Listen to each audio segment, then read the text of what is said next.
Good morning. Oh fuck. Okay, that's nice.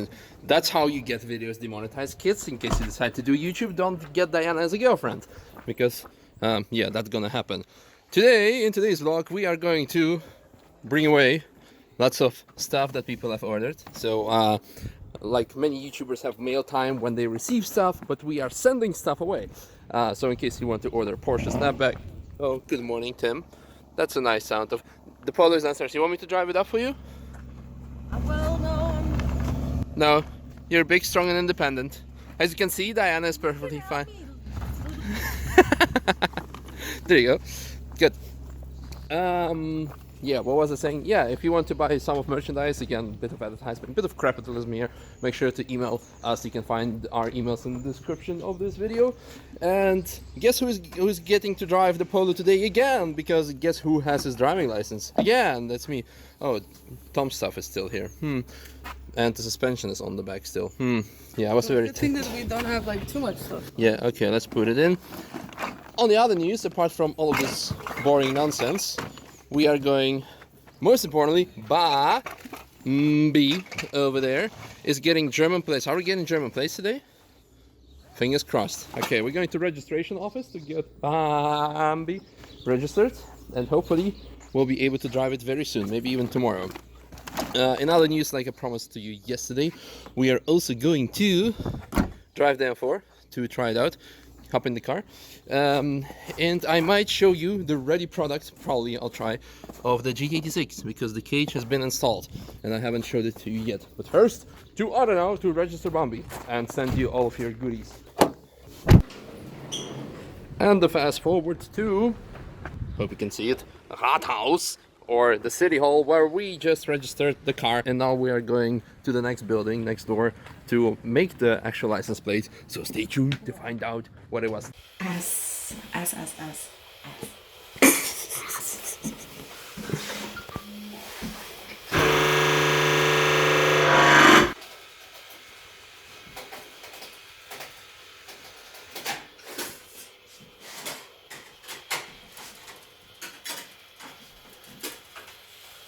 Come back tomorrow. Diana, show it. So, AW36. This, by the way, is a shorter version of the actual license plate, the plate itself, because I'm short. that's the first bad joke of the day. But no, actually, in Germany, you can not only have personalized license plate, because sometimes people ask, so how does it work in Germany? Well, the first 1 or 2 or 3 letters, in this case AW, is for the district, in this case it's Aweiler. Then you can have a letter, well, up to 2 letters, and then up to 3 numbers. 4 numbers. It really depends. Like if your first thing is just 1 letter, Yeah. you can have 2 letters and 4 numbers. Ah, okay, so it's because of the total amount of things. And the interesting Nordschleife fact, some people have ZO and then 832, which means 20832, which is the amount of meters of the Nürburgring Nordschleife. And now let's get to the final step, which are the TÜV stickers on the plate. Got out the Rathaus again, and this time with stickers from TÜV. So 2 years of TÜV, that means you can just like TÜV around. TÜV around for 2 years. That's good. So we're done, right? Yeah. So put the plates on and drive it, and that's it. Pay some stuff like insurance and Well, tax. not pay for it. Just wait till they take the money off your account. Make But sure it's there's money on already your it's account. already approved, so we can drive. Yeah. Cool. Sure. Well, Unfortunately, Nürburgring is closed, so it'll be just street driving, but still driving. I mean, I have my driving license, so everyone who has been complaining that there was no driving content, there'll be some driving. you're gonna watch me drive some more. Well, we tried to go to one of our most favorite restaurants, Ventisetin, I don't know, but unfortunately, some people have holidays. And unfortunately, I mean, because, like, first of all, we cannot get some food, and second of all, we are quite jealous because we don't have a holiday. So, yeah. Well, I guess Oberstrack it is then, huh? Schnitzel, here we come. Schnitzel Hawaii. Is it gonna? That's a very nice plate holder. Let's just like stick some snow on there and it will stick for like, I don't know, 2 minutes, maybe less. Yeah, we need long plates, Diana. No, I don't Yeah. care. Like, it's like the least of my worries. I'll get like nice plates at some point. Like, just put the freaking plates on, okay? drive it. Should I can get the plate holders or what? Okay, let's go and drive them for.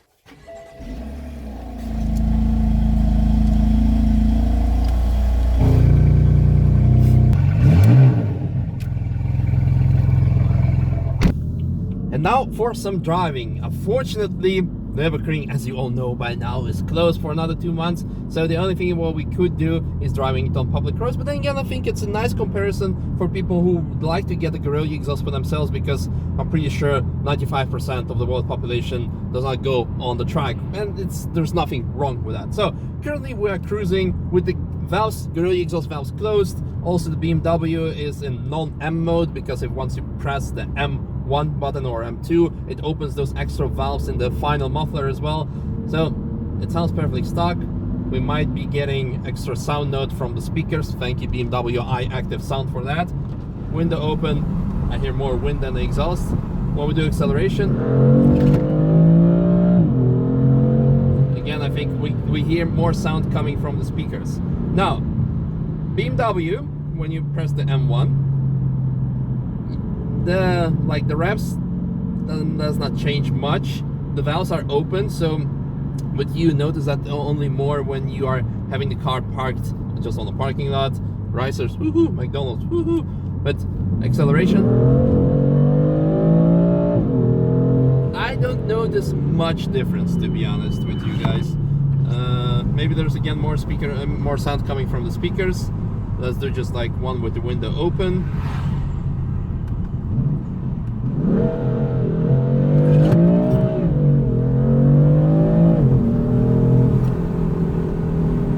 Okay, well, that's a bit boring, so now let's do A of awesome.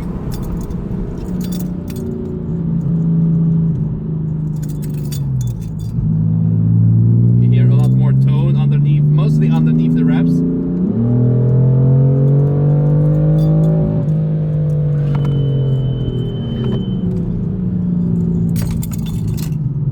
Some acceleration, so M1 on, valve open.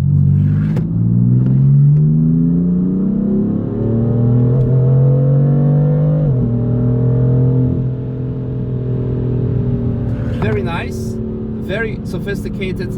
Again, I must unfortunately say that modern BMWs just don't sound nice of themselves. And I mean, even if you put a very expensive exhaust system, not that like Guerrilla exhaust is like cheap, because you get what you pay for. It's qualitative. But again, on this car we only installed the valves because we can just leave them closed and we have the completely stock exhaust sound, or make them open and we'll have a bit of extra tone. Don't want it to make too obnoxious, if you know what I mean.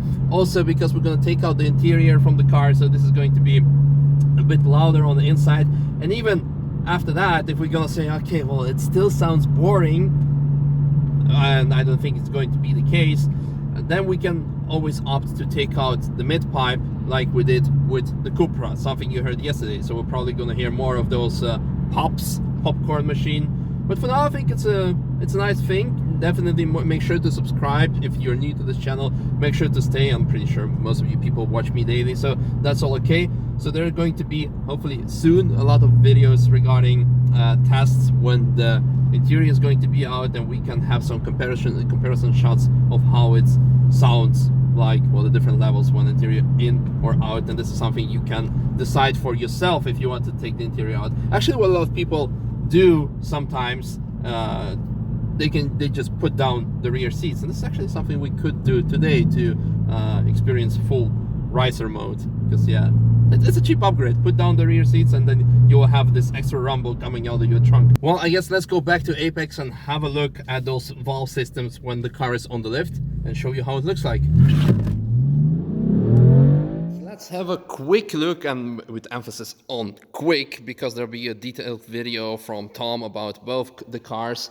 So, why is the Cupra so loud? Because it's basically a straight pipe. You only have, well, that's a flex pipe. Behind that there's the cat, which, well, makes it more, let's say, environmentally friendly, the car, as far as you can call it even now. Well, here used to be a huge muffler. I don't have any banana for scale, but I have 2 size 45 shoes. Wow, that's big. Right now it's basically a straight pipe, because when the bypass, the Guerrilla bypass, is open over there, right now it's closed, but when you press A of awesome, look, it's open, and then you have basically a straight pipe. And if you close it, again, close, da da da da, you have the muffler, and that's why the car sounds pretty much stock. And that's, again, as much as I can show you, because I want to save a bit of the more technical details for our common video. And let's have a look what's happening here. You're putting new radio in, right? Yeah, like sat nav, and I've got a new head unit going in with a 5 terabyte hard drive for all my tunes. So yeah, I'm going to take these carbon door cards out. Cool. Nice big speakers. Well, I've already put a big sub in the boot. Yes, yeah, okay, yeah, so for more downforce on the rear, right? 2-inch sub. Well, 2 22-inch subs. 222 inch. That's nice.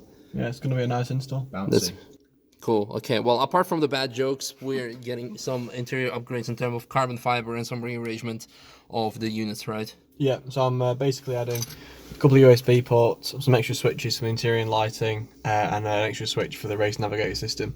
Just basically so it's all controlled from here, instead of, because at the moment it's a bit sort of all over the place. So I've taken it all out and I'm going to make a new fascia here for it all to go into. But obviously it looks like a bit of a mess right now. Yeah, but still, I mean, that's how you work on cars. It has to be messy. You cannot be all like, oh, we have the cleanest workshop ever. But the reality is, cars are like people. They have feelings, and when you perform a surgery on them, it gets messy.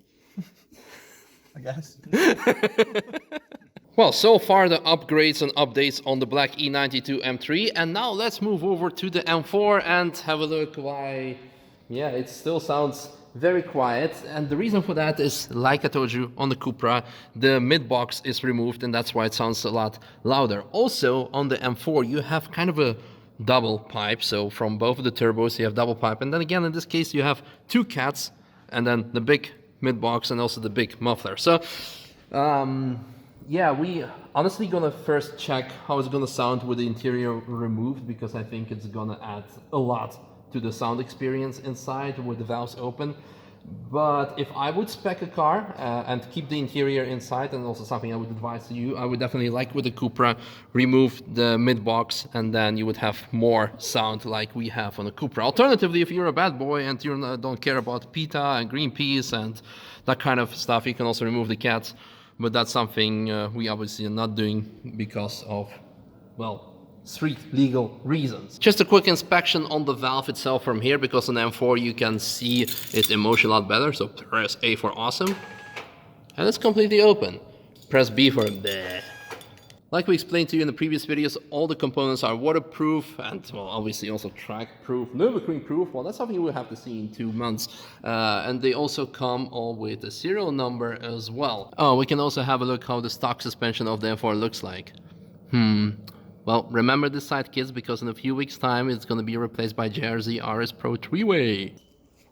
Okay, and then the one last thing that I promised to show you, the GT86, or to be more precise, what's inside the cage that we've installed, or to be more precise, that Tim has installed. Look at that gorgeous baby. Fitted as if it is a factory option, factory spec. Also on the back we can see that it has rigidity because it's mounted to the back wall. It's reinforced, it reduces the body roll. It stiffens the chassis on 4 points, 1, 2, 3, and obviously on the back on the right side 4. Now, for attentive viewers, you may remember that the first time I showed you this cage was when we were checking if that would go through the dash, and our fears were exactly confirmed. So thereby we opted to only install the rear part of the cage and go for the front later on, probably somewhere next winter, because although you would think, off season, 2 more months until the track opens, yeah, we'd wish, unfortunately or luckily, we have plenty of stuff to do. In this case, Tim, because he has to do E90, the M3, you remember this jigsaw puzzle. M4 gets a full rebuild, so similar to this. The interior goes completely out, JRZ suspension, new wheels, upgraded brakes, maybe already has the exhaust. So it's gonna take plenty of time. Cupra gets the suspension as well, 218 that we picked up yesterday, so plenty of work. Apart from measuring the dash, cutting through the dash, the door cards would have to come out as well, and well, so we simply do not have time for that. And I must say, well, the rear part is safe as well. I mean, God forbid you're gonna need it, but if you need it, it's gonna work. Again, all the Club Sport spec cars like Porsches, GT3 RSs, they come as well with only the backside of the cage. And finally, to be fair, this is a almost brand new car. It's a 2017 model, so all the modern cars, they are very safe, they are very strong, rigid, and thereby, well, the backside of the cage is more than enough. If that would have been an old E36, then, well, then the full cage is necessary, mandatory. That's pretty much it. I would almost say that's the last car content of the day, but I honestly hope that we get to drive Bambi, or is it now Cutie because of the license plate? Cutie 2.0, Cutie 36.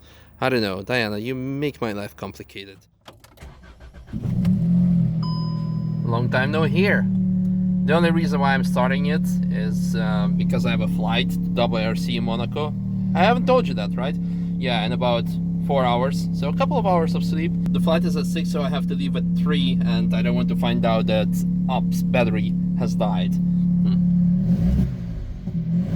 But like I promised you, today we're gonna witness Bambi's first ride on German plates. Well, not official first ride because, well, we were away with the M4 and the Cupra. Diana already did some kilometers with it. The joyriding. It's not joyriding. Wait, what's joyriding then? What's like the... Joyriding means you are driving a car without having a driver's license as a kid. It's the opposite of joyriding. It's no joyriding. Look at her go. Stop. And we have arrived in Adenau, to be precise, to the Crown, the English pub, because it's Madeline's birthday, who is today turning 15. So for everyone who's been asking in the comments for a phone number or making any other remarks, think again next time. Happy birthday! Oh.